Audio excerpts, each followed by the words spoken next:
Hello नमस्कार, कैसे हैं आप सब लोग। मेरा नाम है राज राजौरिया और स्वागत है आपका एक बार फिर सेल्यूलर सक्सेस एकेडमी के एक और नई वीडियो में। तो आज का हमारा टॉपिक है ट्रांसपोर्टेशन, जो क्लास 10th का बायोलॉजी का चैप्टर 5th है। ठीक है, डेफिनेशन देखेंगे ट्रांसपोर्टेशन की। क्या है definition? Transportation is the process by which essential substances, शब्दों पे ध्यान देना। क्या है? Transportation is the process by which essential substances, जरूरी चीजों को हम क्या करते हैं, मूव करते हैं one part two another part of the body. शरीर में चीजों को एक जगह से दूसरे जगह भेजने के लिए हम क्या करते हैं, ट्रांसपोर्टेशन का यूज करते हैं, परिवहन का यूज करते हैं। इस प्रोसेस को ही ट्रांसपोर्टेशन कहते हैं। ये काय के लिए होती है? ये होती है मेंटेनिंग लाइफ प्रोसेस, जैव प्रक्रम को, शरीर में होने वाली क्रियाओं को मेंटेन करने के लिए हम क्या करते हैं, ट्रांसपोर्टेशन का यूज करते हैं। इस प्रोसेस को ही क्या बोलते हैं, ट्रांसपोर्टेशन बोलते हैं। ठीक है, आगे समझ में। तो ट्रांसपोर्टेशन का जो सबसे इंपॉर्टेंट पार्ट होता है वो क्या होता है? वो होता है ब्लड। क्या होता है? ब्लड। ट्रांसपोर्टेशन का सबसे इंपॉर्टेंट पार्ट होता है ब्लड। क्यों ब्लड ही क्यों? क्योंकि ब्लड में हम क्या करते हैं, खाने का ट्रांसपोर्ट करते हैं। ब्लड में क्या होता है? ब्लड में हम खाने को ट्रांसपोर्ट करते हैं एक पार्ट से दूसरे पार्ट में। उसके अलावा CO2 और O2 का ट्रांसपोर्टेशन होता है। और क्या होता है?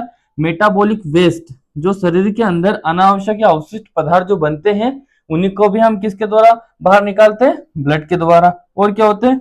और बनते हैं हमारी बॉडी में हार्मोन्स। इन हार्मोन्स का भी ट्रांसपोर्टेशन हम किसके द्वारा करते हैं? ब्लड के द्वारा करते हैं। तो blood one of the most important part है ट्रांसपोर्टेशन का। आगे समझ में? ठीक है, आगे बढ़ते हैं। राइट, हमने क्या देखा कि हमने हमारी बॉडी में ट्रांसपोर्टेशन के लिए ब्लड जो होता है वो सबसे इंपॉर्टेंट पार्ट होता है। ठीक है, तो ब्लड हमारी बॉडी में ऐसे ही तो एक जगह से दूसरी जगह चला नहीं जाएगा। उसके लिए हमें क्या, एक विशेष प्रकार के सिस्टम की आवश्यकता होती है। ठीक है, एक विशेष प्रकार के सिस्टम की आवश्यकता होती है। इस सिस्टम को हम क्या बोलते हैं? इस सिस्टम को बोलते हैं सर्कुलेटरी सिस्टम। सर्कुलेटरी सिस्टम, ये ब्लड का सर्कुलेशन करता है पूरी बॉडी के अंदर, इसलिए हम इसको क्या बोलेंगे? इसको हम बोलेंगे blood circulatory system. Blood circulatory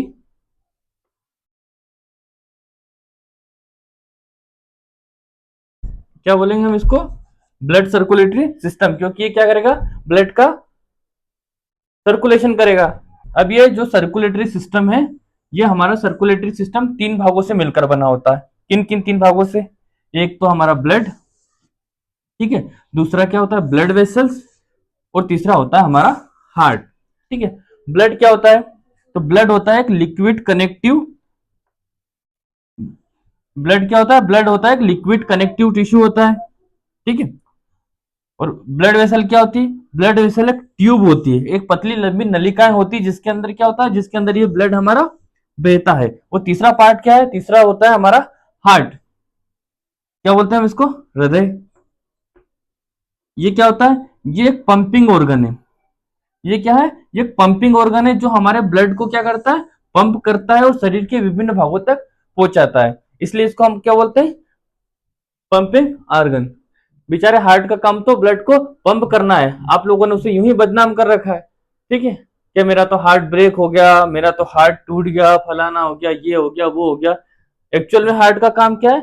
heart का काम होता है ब्लड को पंप करना। ठीक है, आगे समझ में। राइट, हम पढ़ रहे हैं ब्लड सर्कुलेटरी सिस्टम। तो ब्लड सर्कुलेटरी सिस्टम के तीन पार्ट होते हैं।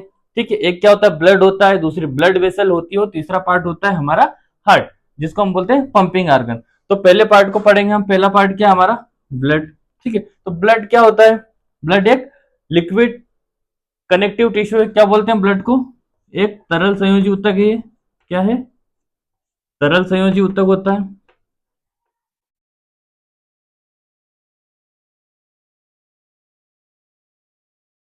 तरल संयोजी ऊतक होता है जो दो भागों से मिलकर बना होता है। कौन कौन से? एक होता है ब्लड प्लाज्मा। एक क्या होती है? ब्लड प्लाज्मा होती है, दूसरी होती है ब्लड कार्पल्स। ठीक है, अब जो ब्लड प्लाज्मा होती है, उस ब्लड प्लाज्मा के भी दो भाग होते हैं। कौन कौन से? एक होता है उसके अंदर सीरम। क्या होती है? एक सीरम, दूसरा होता है फाइब्रिनोजन। अगला क्या है? Blood corpuscle. ये क्या होती है, ये 3 भागों से मिलकर बनी होती है। इसमें कौन कौन से भाग होते हैं, 3 भाग इसके। एक होती है आरबीसी, जिसको हम बोलते हैं रेड ब्लड सेल्स, इनको क्या बोलते हैं, इरिथ्रोसाइट्स। क्या बोलते हैं इनको, इरिथ्रोसाइट्स बोलते हैं। दूसरा होता है डब्ल्यूबीसी, इसको हम बोलते हैं व्हाइट ब्लड सेल्स, श्वेत रक्त कणिकाएं, इनको हम बोलते हैं ल्यूकोसाइट्स। क्या होती है, ल्यूकोसाइट्स होती है। तीसरा होती है हमारी प्लेटलेट्स, ठीक है। प्लेटलेट्स क्या होती है, इनको क्या बोलते हैं हम, थ्रोम्बोसाइट्स। ये क्या करती है, जब हमें चोट लग जाती है तो चोट पे जो थक्का बनता है, रक्त का जो थक्का बनता है, जिससे हमारा खून बहना बंद हो जाता है, इस इन्हीं को हम बोलते हैं थ्रोम्बोसाइट की वजह से ही वो खून बहना हमारा बंद होता है। वो क्या होती है, वो होती है प्लेटलेट्स होती है, ठीक है। आरबीसी होती है रेड ब्लड सेल। क्यों होता है इनका रेड कलर, रेड कलर होता है, हमने पढ़ा था हीमोग्लोबिन के कारण, ठीक है। इनकी एज कितनी होती है, ये एग्जाम में पूछ लेते हैं, ऑब्जेक्टिव में आ जाता है कि रेड ब्लड सेल्स की एज कितनी होती है, 120 दिन होती है, ठीक है। दूसरी होती है डब्ल्यूबीसी व्हाइट ब्लड सेल, ये मोस्ट ऑफ कितनी लाइफ होती है इनकी, 1 से 2 दिन, 1 से 2 दिन होती है। तीसरी होती है हमारी प्लेटलेट, जो क्या करती है, रक्त का थक्का जब बनता है तो रक्त का थक्का बनता है तो रक्त को थक्के जमाने में हेल्प करते हैं कौन, प्लेटलेट्स, ठीक है। आगे समझ में, आगे बढ़ते हैं। हमने देखा कि हमारा जो ब्लड होता है, ब्लड के अंदर क्या होता है, एक तो होती है हमारी आरबीसी, दूसरी होती है डब्ल्यूबीसी, और तीसरी होती है प्लेटलेट्स। तो इन तीनों के कुछ ना कुछ कार्य होंगे हमारी बॉडी के अंदर, ठीक है। फर्स्ट में क्या है, आरबीसी, इनको क्या बोलते हैं हम, एग्जाम में यहाँ से बहुत सारे क्वेश्चन, बहुत सारे ऑब्जेक्टिव बनते हैं, तो इस टॉपिक को बहुत अच्छे से उतार लेना और बहुत अच्छे से याद कर लेना, ठीक है। स्क्रीनशॉट लेना हो तो स्क्रीनशॉट ले लेना, मैं साइड से हो जाऊंगा, ठीक है। अब हम देखेंगे आरबीसी। आरबीसी को हम बोलते हैं रेड ब्लड सेल, ठीक है। इसका कलर कैसा होता है, रेड कलर। क्या बोलते हैं इनको, इनको बोलते हैं इरिथ्रोसाइट। रेड कलर क्यों होता है, प्रेजेंस ऑफ हीमोग्लोबिन के कारण। हीमोग्लोबिन के कारण क्या होता है, इनका रंग लाल होता है। शेप कैसा होता है इनका, शेप होता है सर्कुलर, सर्कल की तरह दिखती है। दूसरी, या तो बाइकॉनकेव, बाइकॉनकेव दोनों तरफ कोने निकले हुए रहेंगे, ऐसी शेप होगी, या फिर डिस्क शेप होगी। क्या होगी, डिस्क शेप होगी। पूछ लेंगे, तीनों में से कुछ भी दे दिया और पूछ लिया कि आरबीसी का शेप कैसा होता है, ये 3 ऑब्जेक्टिव दे दिया, तीनों में से एक दे दिया तो, और 4 ऑप्शन दे दिए, बताओ कौन सा सही है। तो आपको याद होना चाहिए कि जो रेड कलर की आरबीसी जो होती है हमारी, आपको याद होना चाहिए कि जो आरबीसी होती है उनका शेप या तो सर्कुलर होता है, बाइकॉनकेव होता है, या डिस्क डिस्क शेप होता है। अगला क्या है, डब्ल्यूबीसी, इसको हम बोलते हैं व्हाइट ब्लड सेल। अब व्हाइट ब्लड सेल क्यों बोलते हैं, क्योंकि ये होती है कलरलेस। क्या होती है ये, कलरलेस होती है, इनका कोई कलर नहीं होता। क्यों, क्योंकि इसमें लेक ऑफ हीमोग्लोबिन, इसमें क्या है कि हीमोग्लोबिन की कमी होती है, इसमें हीमोग्लोबिन नहीं होता, इसलिए इसको ये क्या होती है, ये कलरलेस होती है। क्या होती है उसके बाद, ये लार्ज होती है, आकार में कैसी होती है, बड़ी होती है, और न्यूक्लिएटेड होती है। क्या होता है इसके अंदर, केंद्रक होता है। और क्या होती है, काम क्या करती है ये protection virus and bacteria, protection करती है किससे, फॉरेन बॉडीज से। फॉरेन बॉडी कौन, बैक्टीरिया या वायरस, जो इन्फेक्शन फैलाते हैं उनसे रक्षा करने का काम किसका होता है, डब्ल्यूबीसी का होता है। अगला होता है प्लेटलेट्स, सेल फ्रेगमेंट्स। फंक्शन क्या होता है, इन ब्लड क्लोटिंग, क्या करती है ये, हमारे चोट लगने पर हमारे खून का थक्का बनाने का काम करती है प्लेटलेट्स, ठीक है। तीनों के फंक्शन समझ में आ गए, इनको याद कर लेना, यही इनके इंपॉर्टेंस होते हैं। एग्जाम में कभी कभी पूछ लेते हैं कि what is importance of blood, खून के कार्य बताइए, खून के महत्व को समझाइए, खून के कार्य बताइए। तो इन तीनों के कार्य इनके बारे में पढ़ लेना और लिख देना, ठीक है। क्या काम करते हैं, शरीर की रक्षा करते हैं बैक्टीरिया वायरस से, इनके बारे में लिख देना, इसमें हीमोग्लोबिन होता है, इनका शेप लिख देना। और क्या होता है, फ्रेगमेंट जो खून का थक्का बनाने का काम करती है प्लेटलेट, तो इनके बारे में लिख देना। और क्या करते हैं, इसके अलावा क्या काम होते हैं,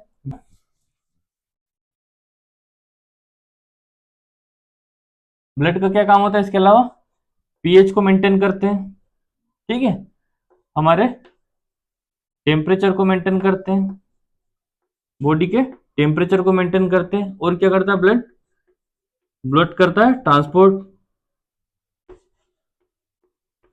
ट्रांसपोर्टेशन का काम करता है।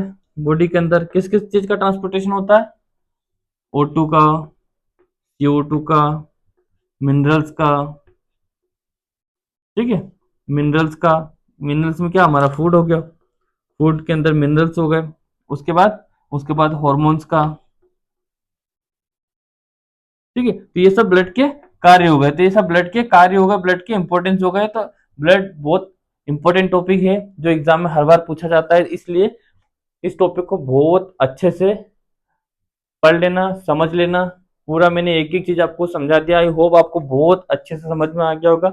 इसके बाद आपको एनसीईआरटी में से इसको पढ़ने की जरूरत नहीं पड़ेगी। ठीक है, आगे बढ़ते हैं। हम पढ़ रहे थे ब्लड सर्कुलेटरी सिस्टम। तो ब्लड सर्कुलेटरी सिस्टम का जो दूसरा भाग है वो क्या है हमारा, ब्लड वेसल। पहला भाग क्या था, ब्लड, जिसको हमने कंप्लीट कर लिया था। दूसरा भाग है हमारा ब्लड वेसल। तो ब्लड वेसल क्या होती है, ब्लड वेसल होती है ट्यूब्स होती है। क्या होती है, लंबी पतली ट्यूब्स होती है जिनके अंदर ब्लड एक जगह से दूसरी जगह ट्रांसफर होता है। ऐसी ट्यूब्स को हम क्या बोलते हैं, ब्लड वेसल्स बोलते हैं। कौन कौन सी होती है, ये होती हैं आर्टरीज। ठीक है, इनको हम बोलते हैं धमनियां, धमनियां। दूसरी होती है वेंस, जिनको हम बोलते हैं शिराएं। और होती है कैपिलरीज। क्या होती है, कैपिलरीज। ठीक, आर्टरी क्या होती है, क्या काम करती है आर्टरी। आर्टरी काम होता, देखना याद कैसे रखेंगे, याद रखने का एक अच्छा ट्रिक मैं आपको बता देता हूँ। आर्टरी का पहला लेटर क्या होता है, आर्टरी का पहला लेटर होता है ए। ए से बनता है अवे। अवे का मतलब होता है दूर जाना। अवे का मतलब होता है दूर जाना। ठीक है, तो अवे से याद रखेंगे कि आर्टरी क्या करती है, ब्लड को हार्ट से दूर ले जाने का काम करती है। क्या करती है, ब्लड को हार्ट से दूर ले जाने का काम करती है। इसके अपोजिट में वेंस क्या करती है, वेंस करती है ब्लड को हार्ट के पास लेके आने का।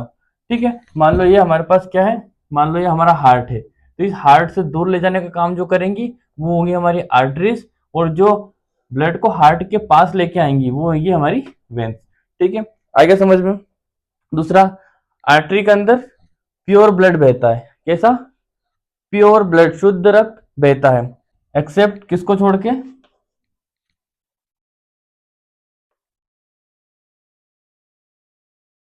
एक्सेप्ट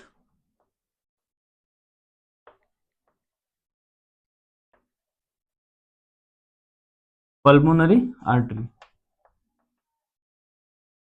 सिर्फ पल्मोनरी आर्टरी ही एक ऐसी ऐसी धमनी होती है जिसके अंदर अशुद्ध रक्त बहता है। बाकी जितनी भी आर्टरी होती है उनमें शुद्ध रक्त बहता है। ठीक है, वेंस क्या करती है, वेंस करते हैं इम्प्योर ब्लड बहता है वेंस के अंदर। कैसा ब्लड, अशुद्ध रक्त बहता है।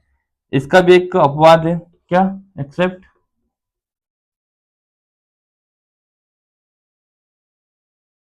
Pulmonary vein. कौन सी,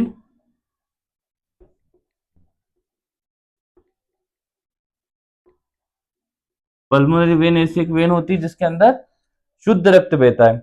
आगे समझना, याद रखना, पल्मोनरी आर्टरी जिसके अंदर अशुद्ध रक्त बहता है, और पल्मोनरी वेन जिसमें शुद्ध रक्त बहता है। ये दो अपवाद होती है दोनों के अंदर। तीसरा क्या है, ब्लड प्रेशर हाई होता है, क्योंकि हार्ट क्या करता है, हार्ट का काम होता है ब्लड को पंप करना। जब ये पंप करेगा तो ब्लड स्पीड से आगे जाएगा, तो प्रेशर कैसा होगा, ज्यादा होगा। तो आर्टरीज के अंदर क्या काम क्या होता है, आर्टरीज के अंदर क्या होता है, ब्लड का प्रेशर ज्यादा होता है। और शिराओं में, वेन्स के अंदर ब्लड कैसा होता है, लो ब्लड प्रेशर होता है, लो ब्लड प्रेशर होता है। और अगला अगला है, वॉल थिक होती है। अब प्रेशर ज्यादा होगा, आर्टरीज फट जाएगी, इसलिए क्या होती है, इनकी जो वॉल होती है वो मोटी होती है। दूसरा क्या होता है, वेन्स के अंदर जो वॉल रहती है वो क्या होती है, पतली होती है, क्योंकि इसके अंदर प्रेशर कैसा होता है, लो होता है। और क्या बची अपनी, कैपिलरीज बची। क्या बची, कैपिलरीज। तो कैपिलरीज क्या होती है, जो कैपिलरीज होती हैं ये क्या करती है, आर्टरी और वेन्स को जोड़ने का काम करती है। क्या काम करती है, आर्टरी और वेन को जोड़ने का काम करती है। ठीक है, आगे समझ में। एक बात और जो इसके अंदर बहुत इंपॉर्टेंट है वो समझ लो।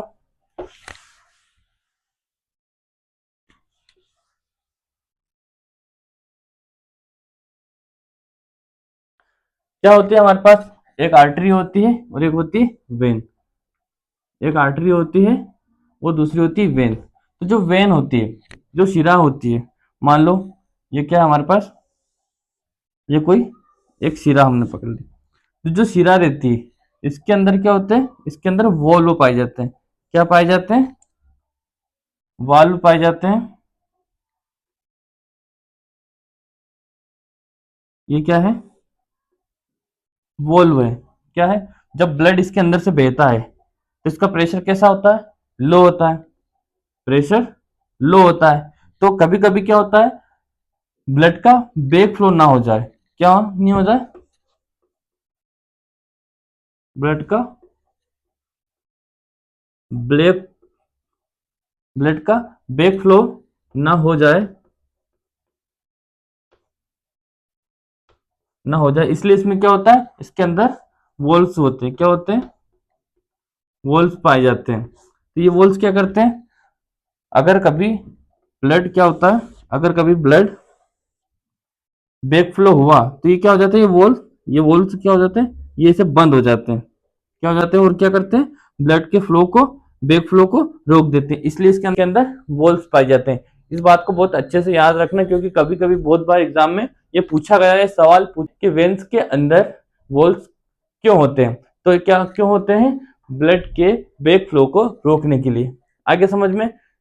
ऑब्जेक्टिव के 2 क्वेश्चन और इसमें बनते हैं, उन्हें नोट कर लेना। लार्जेस्ट आर्टरी कौन सी होती है? लार्जेस्ट आर्टरी होती है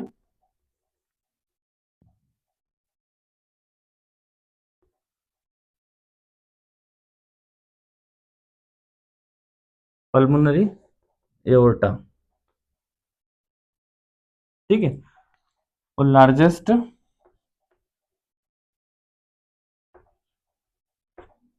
वेन होती है, लार्जेस्ट वेन कौन सी होती है? Vena cava. Vena cava. अब ये जो वेना केवा होती है, इस वेना केवा के अंदर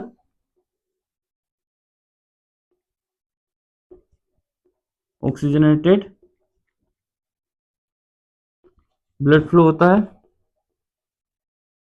और ये पल्मोनरी एओर्टा के अंदर डीऑक्सीजनेटेड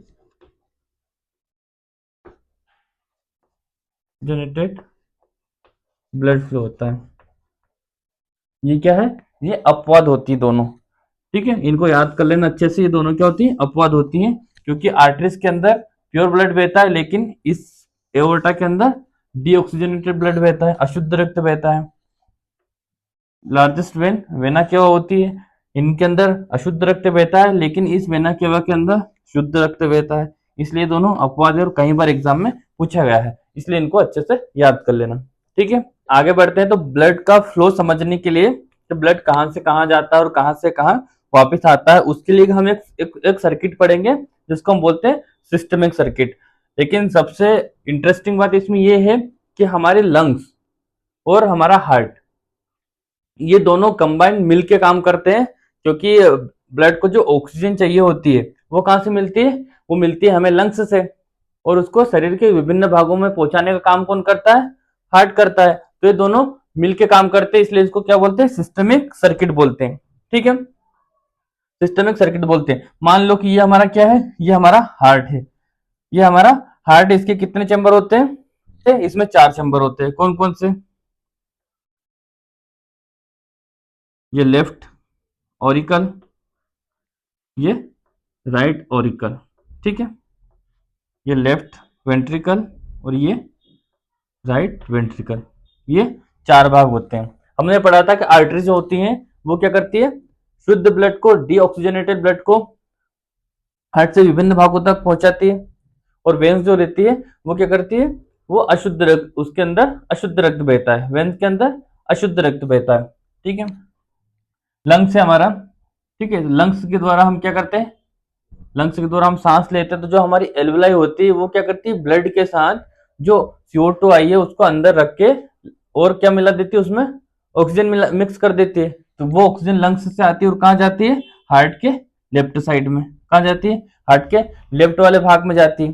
ठीक है, लेफ्ट भाग से वो नीचे आती है वेंट्रिकल में, और वेंट्रिकल से पंप होके कहाँ जाती है? बाहर निकलती है। किसके द्वारा? आर्टरीज के द्वारा। और कहाँ पहुंच जाती है? शरीर के विभिन्न अंगों तक पहुंच जाती है। फिर क्या करती है? जो वेन्स रहती है वो शरीर के अंगों से क्या करती है? उस डीऑक्सीजनेटेड ब्लड को, अब ऑक्सीजन को क्या करते हैं? ऑर्गन्स हमारे ऑक्सीजन को यूज कर लेते हैं। फिर जो CO2 बचती है वो ब्लड के साथ मिक्स होकर कहाँ चली जाती है वापस, राइट ओरिकल में चली जाती है, हार्ट में हमारे हार्ट में चली जाती है। ठीक है, हार्ट से वो नीचे वाले भाग में आती है वेंट्रिकल में, और वेंट्रिकल द्वारा फिर उनको शरीर से बाहर पुश कर दिया जाता है, और कहाँ जाती है वो वापस लंग्स में, क्या करने के लिए, ऑक्सीजन को लंग्स में, CO2 को लंग्स में छोड़ेगी और O2 को वहां से वापस कलेक्ट करके वापस हार्ट में लेके आएगी। ठीक है, ये सर्कल समझना, ये हमारा हार्ट, हार्ट ने क्या करा, ब्लड को पंप किया, ये ब्लड को पंप किया, तो यहाँ क्या होगा, CO2 का जो प्रेशर होगा वो लो होगा, और O2 का प्रेशर जो होगा वो ज्यादा होगा। यहाँ पे वॉल्यूम क्या होगा, O2 का वॉल्यूम ज्यादा होगा और CO2 का वॉल्यूम कम होगा। ये हमारी आर्टरी गई, कहाँ गई, बॉडी के ऑर्गन्स तक इसने क्या करा, ऑक्सीजन को भेज दिया ब्लड के साथ। फिर यहाँ से जो वेन्स होती है वो क्या करेगी, वो CO2 वाले ब्लड को कलेक्ट करेगी, हार्ट में लेके आएगी, हार्ट से वापस CO2 वाले ब्लड को कहाँ पहुंचा दिया जाए, फिर लंग्स में पहुंचा दिया, लंग्स में गैसों का एक्सचेंज होगा, फिर वापस लंग्स से ब्लड कहाँ आएगा, हार्ट में। तो ये सर्किट को समझ लेना, इसलिए इसको ये ऊपर पल्मोनरी जो वेन्स होती है, पल्मोनरी वेन्स और आर्टरी आर्टरी हमारे काम करते हैं, इसलिए हम इसको पल्मोनरी सर्किट बोलते हैं, और नीचे वाले को सिस्टमिक सर्किट बोलते हैं। ठीक है, तो इधर के साइड वॉल्यूम O2 का हाई होगा और CO2 का वॉल्यूम लो होगा, और वेन्स के अंदर CO2 का वॉल्यूम ज्यादा होगा और O2 का वॉल्यूम कम होगा। ठीक है, मैग्नेटिक सर्किट समझ में आ गया। ठीक है, अब हम पढ़ेंगे ह्यूमन हार्ट, ह्यूमन हार्ट के बारे में पूरा पढ़ेंगे। ओके, क्योंकि ह्यूमन हार्ट का डायग्राम हमारे लिए बहुत इंपॉर्टेंट है, वो हमारे एग्जाम में बार बार पूछा जाता है। तो इसके बाद हम क्या पढ़ेंगे, ह्यूमन हार्ट। ये क्या है, ये हमारा ह्यूमन हार्ट, क्या है, ह्यूमन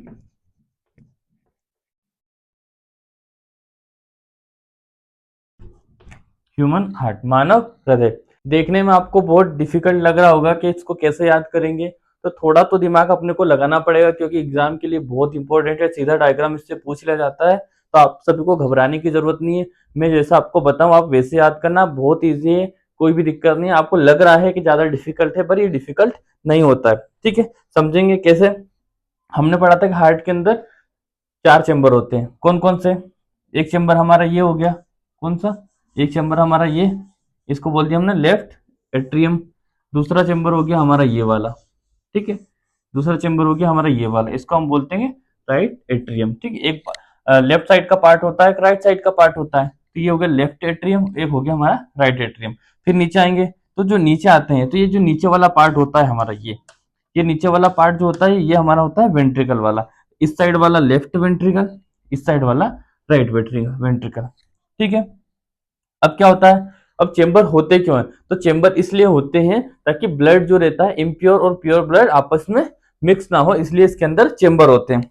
अब इसको अलग अलग कौन करता है, इस चेंबर को, चारों चेंबर को जो अलग करता है वो क्या होता है, वो एक सेप्टम होती है, एक वॉल होती है, जिसको हम क्या बोलते हैं, जिसको हम बोलते हैं डिवाइडिंग वॉल। ठीक है, असली पिक्चर अब स्टार्ट होगी, तो याद रखना कि 4 चेंबर है, चारों चेंबर के हमने नाम लिख लिए। अब क्या होता है कि हमारे जो लंग्स से जो ब्लड आता है वो सबसे पहले कहाँ आता है, वो आता है हमारे लेफ्ट एट्रियम में, लेफ्ट एट्रियम में आया, लेफ्ट एट्रियम से वो सीधा कहाँ आ जाता है, लेफ्ट वेंट्रिकल के अंदर, लेफ्ट वेंट्रिकल में बाइकस्पिड और ट्राइकस्पिड वॉल्व होते हैं दोनों साइड। ठीक है, यहाँ आया, ट्राइकस्पिड वॉल्व के अंदर आया, यहाँ से होते हुए कहाँ चला गया, ये चला गया वापिस लेफ्ट वेंट्रिकल से, कहाँ चला गया, सीधा निकल गया, पंप कर दिया और कहाँ पहुंच गया है, ये पल्मोनरी आर्टरी के थ्रू, पल्मोनरी आर्टरी के थ्रू कहाँ पहुंच गया, बाहर निकल गया और बॉडी के अंदर पहुंच गया।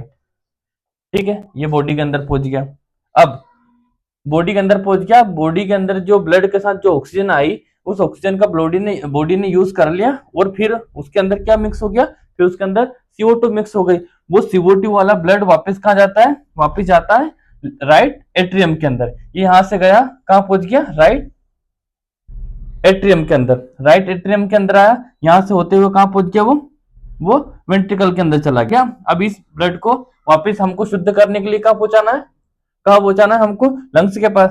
फिर यहां से इसको पंप किया, ये निकल गया यहां से बाहर, ये निकल गया बाहर, और कहां पहुंच गया वापस, ये सीधा पहुंच गया लंग्स के पास। कब पहुंच गया, लंग्स के पास हमारे। फिर लंग्स के अंदर इसके अंदर ऑक्सीजन मिक्स हो जाती है, फिर वापस ये होते हुए कहां पहुंच जाएगा, फिर एट्रियम के अंदर। तो अभी ये लंग्स के पास पहुंच गया। ठीक है, लंग्स के पास गया, लंग्स ने वापस O2 को, CO2 को वहां छोड़ा, O2 को वहां से कलेक्ट करके वापस हार्ट में लेके आ गए, फिर पंप कर दिया। तो ये पूरा साइकिल इससे चलता रहता है। ठीक है, तो ये है हमारा ह्यूमन हार्ट का डायग्राम। लग रहा है आपको डिफिकल्ट है, पर पढ़ना पड़ेगा। क्यों? क्योंकि एग्जाम में पूछा जाता है। ठीक है, अगर मार्क्स चाहिए तो पढ़ना पड़ेगा, और बहुत इजी है। इसको एक इसका इजीएस्ट फॉर्म होता है, जिसको हम एक बार और पढ़ लेते हैं। ये डायग्राम तो आपको याद करना है, बनाना ही है। इसका एक इजीएस्ट फॉर्म है जो मैं आपको बना के बता देता हूं।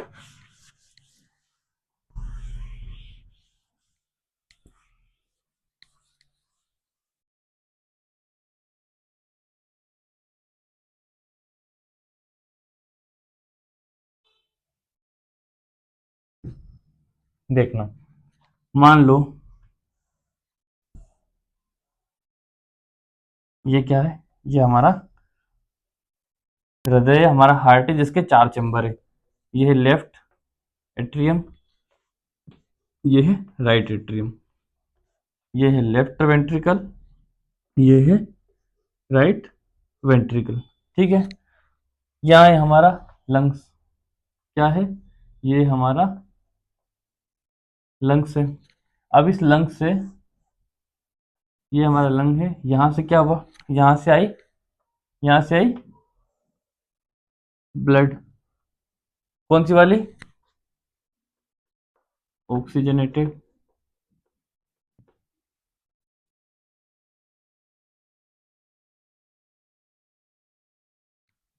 ऑक्सीजनेटेड ब्लड आई, कहाँ गई? लेफ्ट एट्रियम के अंदर। फिर यहाँ से कहाँ पहुंच गई? वेंट्रिकल के अंदर। फिर वेंट्रिकल से बाहर पंप किया ब्लड को, और कहाँ पहुंच गया वो ब्लड? वो पहुंच गया हमारी बॉडी के ऑर्गन्स के अंदर। ठीक है, अब ये बॉडी ऑर्गन्स के अंदर पहुंच गया ब्लड। ठीक है, फिर ब्लड के साथ जो O2 थी उसको ऑर्गन्स ने यूज कर लिया। फिर क्या निकली? फिर दूसरा ब्लड आया, जिसके अंदर क्या है, इसके अंदर क्या है? ये है डीऑक्सीजनेटेड ब्लड।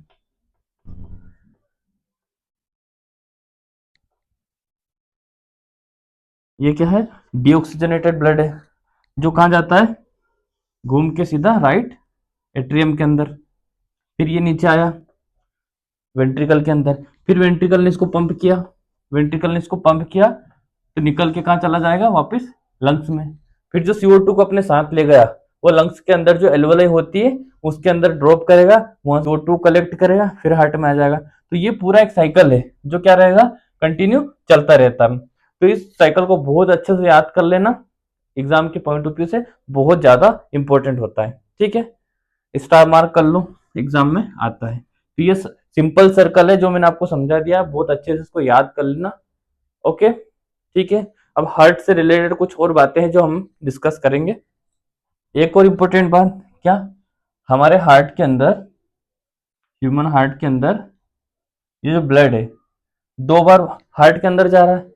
एक बार लंग्स से आया, हार्ट में गया, बॉडी ऑर्गन से आया, वापस हार्ट में गया। तो ये 2 बार हमारे हार्ट के अंदर होके गुजरता है। इसलिए मेमल्स के अंदर, नोट करना, मेमल्स में क्या होता है? डबल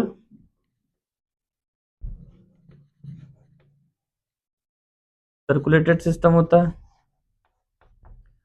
और फिशेस में, एक्वेटिक एनिमल्स में क्या होता है? सिंगल सर्कुलेटेड सिस्टम होता है। क्या होता है? सिंगल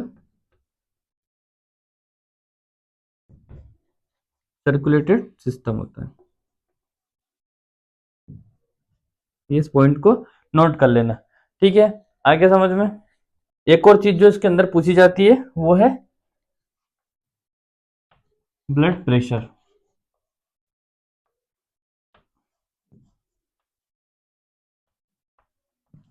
ब्लड प्रेशर, तो जो नॉर्मल ह्यूमन होता है, नॉर्मल इंसान होता है, नॉर्मल ह्यूमन का ब्लड प्रेशर कितना होता है?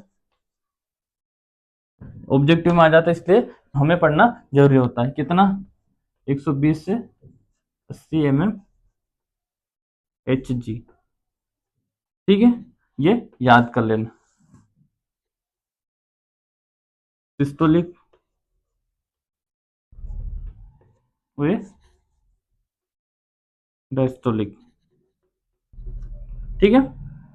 अब इस ब्लड प्रेशर को नापते किससे हैं? इसका मेजरमेंट काय से करते हैं? जो इसको मेजरमेंट करने का जो तंत्र यंत्र होता है उसको हम क्या बोलते हैं? इस फिग्मो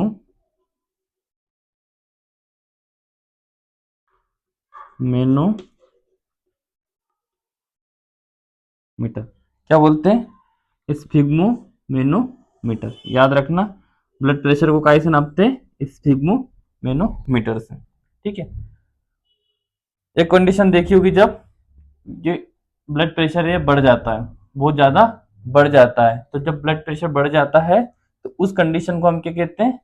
हाई ब्लड प्रेशर को, यहाँ लिख लेना, हाई ब्लड प्रेशर को हम क्या कहते हैं? हाई बीपी जो हो जाती है उसको हम बोलते हैं हाइपरटेंशन। क्या बोलते हैं? हाइपरटेंशन। तो ऑब्जेक्टिव के पॉइंट ऑफ व्यू से कुछ इंपॉर्टेंट चीजें थी जिन्हें आप नोट कर लेना, लिख लेना और बहुत अच्छे से याद कर लेना। कॉम्पिटेटिव एग्जाम की तैयारी करोगे आने वाले टाइम में, तब भी यहाँ से सीधा सीधा एग्जाम में क्वेश्चन पूछ लिया जाता है। ठीक है। इसमें लास्ट हमारा एक छोटा सा टॉपिक बच जाता है, वो है लिम्फ। इसको एग्जाम में बहुत बार पूछा गया है, इसलिए इसको पढ़ना जरूरी है। क्या है lymph? It's a colourless fluid. Blood की तरह एक फ्लूइड होता है, बट ये क्या होता है? ये कलरलेस होता है। क्या होता है? कलरलेस फ्लूइड होता है। क्या करता है ये? It's help in transportation. और किस में मदद करता है? परिवहन में या वहन में मदद करता है। ठीक है। तो इसका खुद का एक छोटा सा लिम्फेटिक सिस्टम होता है। ठीक है। इसका खुद का एक छोटा सा लिम्फेटिक सिस्टम होता है, जिसके अंदर क्या क्या होता है? एक फ्लूइड होता है जिसको हम लिम्फ फ्लूइड बोलते हैं। दूसरा होता है लिम्फ वेसल्स होती है, छोटी छोटी खुद की नलिकाएं होती है। और एक लिम्फ नोड्स होते हैं। ये तीनों मिलकर पूरा एक लिम्फेटिक, ये तीनों मिलकर एक पूरा लिम्फेटिक सिस्टम बनाते हैं। ओके। इसका डायग्राम नहीं पूछा जाता, इसलिए डायग्राम इंपॉर्टेंट नहीं है, बस इसके फंक्शन इंपॉर्टेंट है। क्या कार्य करता है लिम्फ? लिम्फ के कार्य क्या होते हैं? लिम्फ का कार्य क्या होता है? Fluid balance. क्या करता है ये? फ्लूइड को बैलेंस करने का कार्य करता है बॉडी के अंदर। दूसरा क्या होता है? Fat transfer. तीसरा क्या होता है? It helps in immune system. ये इम्यून सिस्टम में हमारी हेल्प करता है। कैसे हेल्प करता है? जो वायरस होते हैं, जो वायरसेस होते हैं, जो बैक्टीरिया होते हैं, जो बैक्टीरिया होते हैं, वायरस होते हैं, इनको क्या करता है ये? बॉडी से बाहर निकाल देता है। इस प्रकार ये इम्यून सिस्टम में भी हमारी हेल्प करता है। तो इसके फंक्शन इंपॉर्टेंट है, इसके फंक्शन याद कर लेना।